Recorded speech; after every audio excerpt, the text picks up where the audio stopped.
Hi, this is H.B. Burlow, co-host of TikimanViking podcast. Just letting you know about my new book, The Day of Calamity, Volume 1 of the Wichita Chronicles, a new historical crime fiction series that takes place in Wichita starting in 1946. It's available currently on Amazon.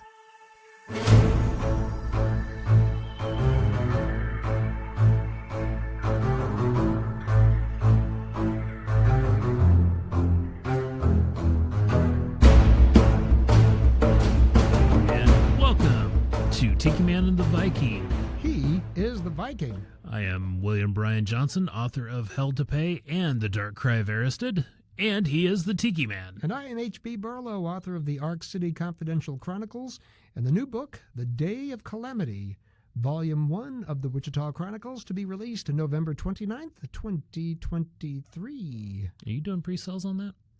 No. Oh, okay. Because it's through my publisher, so consequently I don't, they do all that stuff. I'm just doing a lot of marketing, a lot of education, historical fiction taking place here in Wichita, Kansas, as opposed to a town that's about 45 minutes from me. The research was a little easier, especially right here at the Advanced Learning Library where we are recording from. This is a great place. It is. It's absolutely a great place, and the resources, and you see from this windowed room, a lot of people around. They're on the computers. They're doing stuff, and it's vibrant even for a Sunday. We're here on a Sunday afternoon. By the time this is released, it won't be a Sunday. Don't worry about it, folks.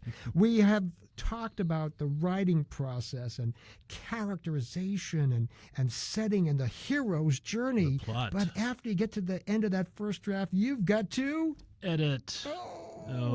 It's another four-letter word, isn't it?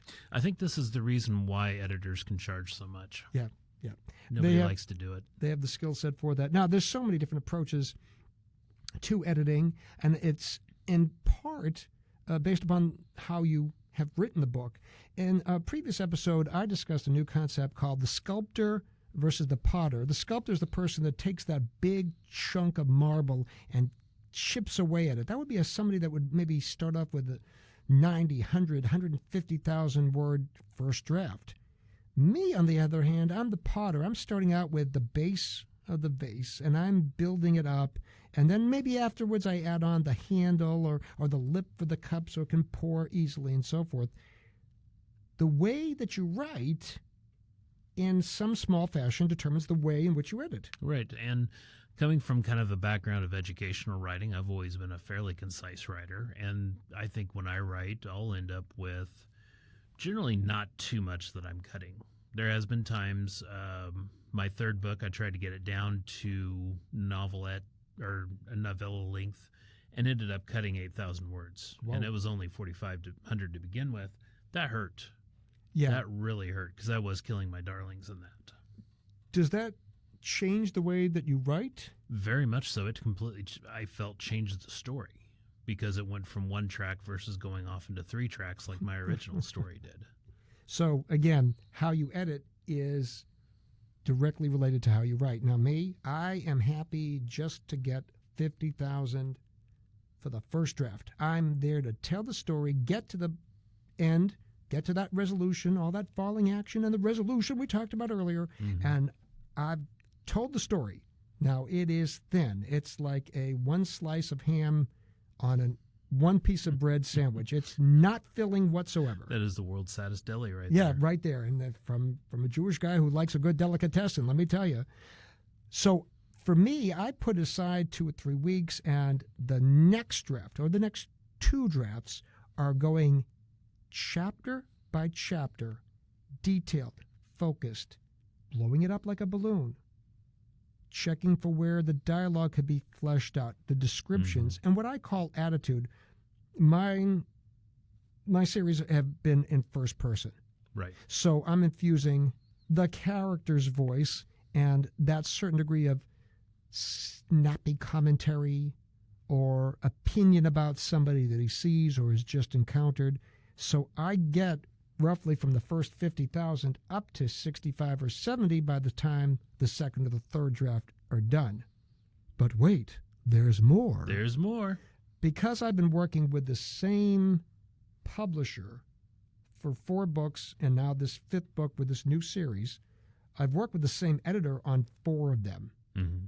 And I have a phenomenal relationship with her. Never met her, but I know a lot about her. She knows a lot about me because we have communicated via email as human beings. Right. And that is what makes it so much easier for her to be such an influential editor. So after I'm done with the first draft and numbers 2 and 3 to really pump it up and really make it a fleshy, good, thick deli sandwich, Mm-hmm. edits 4 and 5 are what I call Judy edits. Judy Mobley is my editor at the Wild Rose Press. I love this lady. Hi, Judy. And what I do is I have a list, and it's an ever-expanding list, as you can imagine, after 4 books, of all the things that she has in the past referenced that I can go, I'm going to get this all down, because when I submit it, I want them to see that I've been a good boy. And I think we're going to jump back in time because you and I have actually been in the same critique group before. Exactly. And I think for starting out authors, a critique group is invaluable. Absolutely. You need people to read what you're writing. It's good if you have somewhat of a relationship to you because sometimes it can cut deep. But remember, this is to make your writing stronger. Now, this is different than beta readers, of course. Right. Okay. Yeah, we're still in the first draft, second draft, third draft stage. Right. Beta readers won't come in until you feel your book is prepared and ready to go out to market. And I think that what you do when you're in a critique group is determine what it is that you're wanting your group to look at and review. Mm-hmm. Not tell me how I'm doing. Give them the first chapter. Does this capture you? Is this grabbing you? Getting a section of dialogue that seems a little maybe chunky, giving them the end of one chapter and the beginning of the next to say, is the transition working? But you can't just throw your work at your critique group and say, tell me what you think. Fix it. Fix it. Yeah. No, I remember one of my earlier critique groups, there was a scene in Hell to Pay that it was a scene that I wanted a lot of feeling of doom going into, a lot of anxiety in. And it was so funny because we had a critique group of a lot of women and one guy, and the guy stopped me and he goes, I want you to know this really freaked me out. I was uncomfortable with this scene. And it was essentially him going upstairs to possibly a murder scene and not knowing what to expect. But the way I wrote it, the atmosphere was heavy enough, it worked and worked well. But it's horror, wasn't it? Right. And one of the most invaluable pieces of information that one of my fellow critiquers told me, and she still tells me to this day, you're not trying hard enough. Try harder. You can write this better. I want it deeper. I want it scarier. That is a good critique partner. Yeah. Okay. When you get into a critique group, folks, please make sure that the people have your best interests at heart. I know a lot of people will seek out on social media that some group that they've been a part of, and they're looking for critique partners, and there's almost a sense of desperation, like I'll take anybody. Right. And you want to find the people that want to be in a critique group and want to be in a critique group with you. And we've had people come and go in critique groups before. There was one that was particularly savage, and she was not kind with a lot of her responses. And from the aspect of a teacher, when I'm telling kids, hey, we're going to critique each other's works, but here's the thing. Tell me the difference between a negative and a positive critique. Negative critique. I hated this. It was stupid. What does that do for us learning? It does absolutely nothing. It takes our manuscript and it crushes it in front of us. But if you say, I'm not quite sure if I agree with what the character did here. This seems against what he's done, or I think you're going a little bit too much from first person to third person in this. You need to clean that up. That gives us a path forward. You have to be willing to give critique that's going to help the author and not just crush their dreams. I think the word is because. I didn't like this because gives a point of validation. Right. I like this because you can't just, I mean, that's the other direction that's bad. I love this. This was great. Well, why? Mm-hmm. Because I liked it, I mean, it's not like, the president saying I don't have to eat, broccoli because I don't like it. I'm the president. You have to tell why. And I'll also say one thing about me is I always loved retelling people's stories. And that was probably something I should not have done, because I would rewrite. And that should be the job of the author, not the person reading it. Right, exactly. That's my process for editing. Now, when it comes to not the novellas, but when it came to Dark Cry of Aristid, Dark Cry of Aristid and Hell to Pay. Hell to Pay, I was learning as a writer, so it took a long time. And I've put Hell to Pay and Dark Cry of Aristid through several critique groups. Hell to Pay was actually picked up by a small press in Chicago, and I worked with an editor on that, and they actually were very happy with what I had because I had cleaned it so many times. One of the things I had a problem with, though, is I just kept polishing that diamond. And there's a point you got to release that thing. You got to put it out there. And I was just a little too worried in my own skill set to do that. Was that as much to do with you or to do with the fact that the editors were so impressed and you felt like there was, well, you're an editor, isn't there something wrong with it? Yeah, I mean, they did have some line edits for me, and they had a couple things they wanted me to change. But, I mean, all in all, it was I had taken it through enough people that I think we roughly cleared it up of its issues. Now, if I'm not mistaken, that publisher is no longer in business. They closed. So consequently, you don't have the opportunity to experience what I've experienced with a sense of continuity. Right. And if any of you are out there and you get in with a small press and you get an editor and you're working well with them, treasure them like fine china. They're easy to break. Don't break that relationship. And the other thing, too, with an editor is there's that give and take. How many writers do you know personally that when they're receiving any criticism, even from an editor, from their publisher, would go, no, you're wrong. Right. It's like you have to have that give and take. I have become a better writer because of my editor. And we have to develop thick skin. Yep. Because, you may hit something that's your favorite character in the book, and you don't want to change that about them, but you need to. I think the best thing to do is if your editor comes up with a comment on something, as opposed to reacting violently, the best thing to do is to understand why they said that. And if you want to keep it or use it, explain to them what your rationale is, because that's the line of communication. If that editor goes, okay, I get it, we can do it, but try not to overdo it, or something of that nature. Right. Okay. Yeah, editors are usually open to discussion. And their job is just as tough because don't forget, you may be working on your manuscript over and over and over again, and they are too, but they're also working on other manuscripts over and over and over with again. Deadlines. Yes. So I love my editor, and I offered to make her baked goods that I would bring to her in Tennessee someday if ever I were to meet her. Why do you think people fear writers? Why do writers fear the editing process? Because it shows the mistakes. And I think early writers are very timid. They're scared. I know a lot of early writers that write stuff and never sees the light of day. And to be a decent writer, you have to put it out there. It has to be seen by other people, or it just exists in your head. Of course, if you're a novice writer, you may not know what to look for. Right, and that's where I think Kansas Writers Association and Kansas Authors Club right. come into play, because it's a little mix of people that are first-timing it, and there are people that are seasoned, that have done it for a while, and you can meet good critique partners off that. The first critique group I had was through a college program for not credit. It was kind of like adult classes after hours. Interesting. And you didn't receive college credit for it, but had a mentor that taught the class. And a lot of us were in that first or second class, and we would get together at Borders, which was an old bookstore here in Wichita. Oh, yes, I remember Borders. Fabulous. Yes. And I miss it horribly. Yes. But our critique groups would meet there, and we were kind of leveled with everybody because we were all doing our first novels at the same time. And that's the equal footing that makes it palatable. You don't have to fear because you don't realize that the people in your group are just as afraid as you are. Yeah. And then also life things tend to come up. I ended up having 2 kids and ended up going back to school. So unfortunately, I had to kind of stop my critique times. Yep.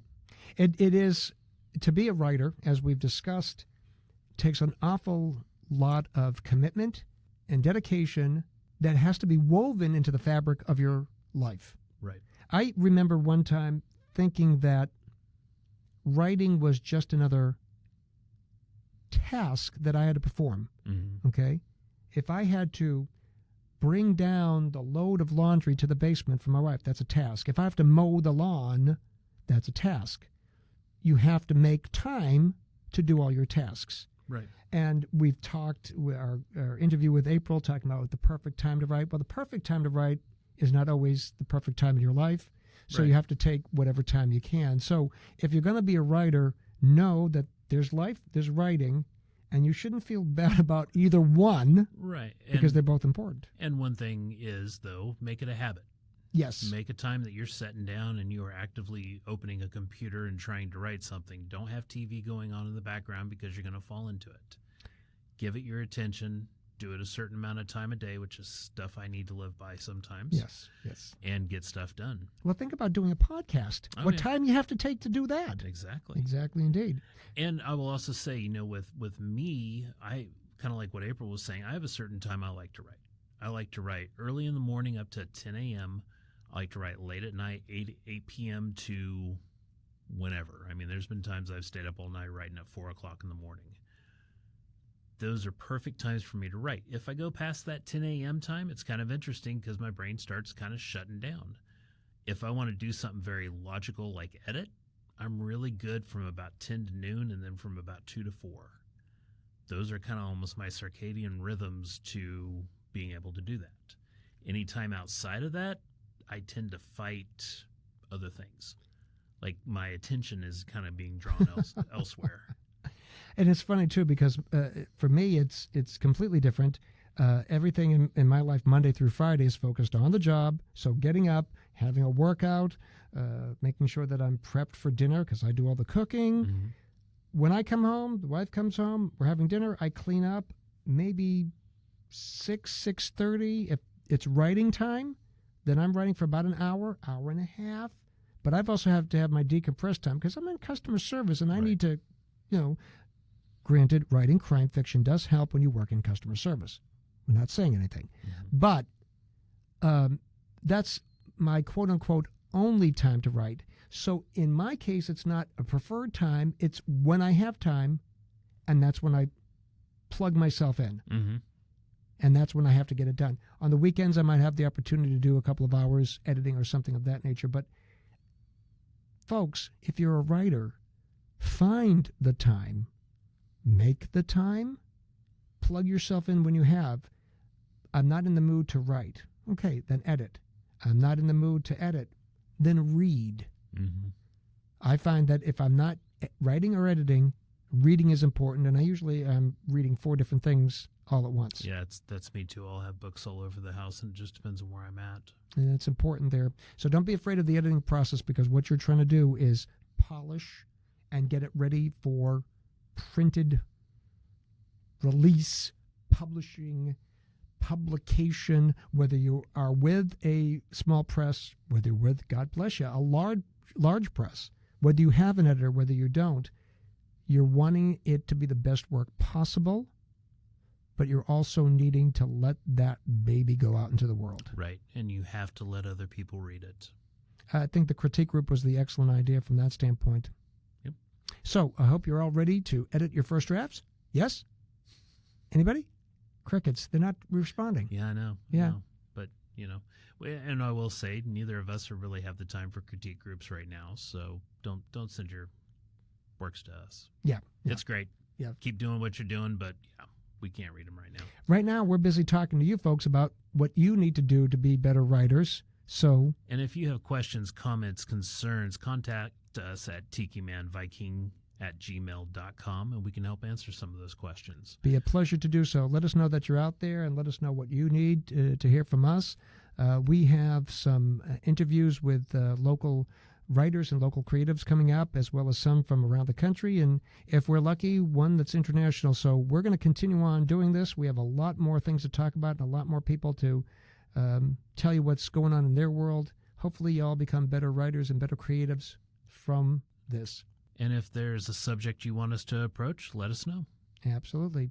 So, he is the Viking. I am William Bryan Johnson, author of Hell to Pay and The Dark Cry of Erised, available on Amazon, and he is the Tiki Man. And I'm H.B. Barlow, author of the Ark City Confidential Chronicles and The Day of Calamity, The Wichita Chronicles Volume 1, to be released November 29th, 2023. Thanks for listening today. And take care. Bye-bye. Tiki Man and the Viking podcast is brought to you by Rumination of Thunder Media.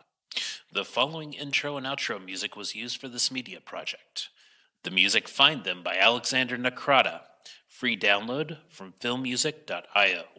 License Creative Commons Attribution 4.0 International.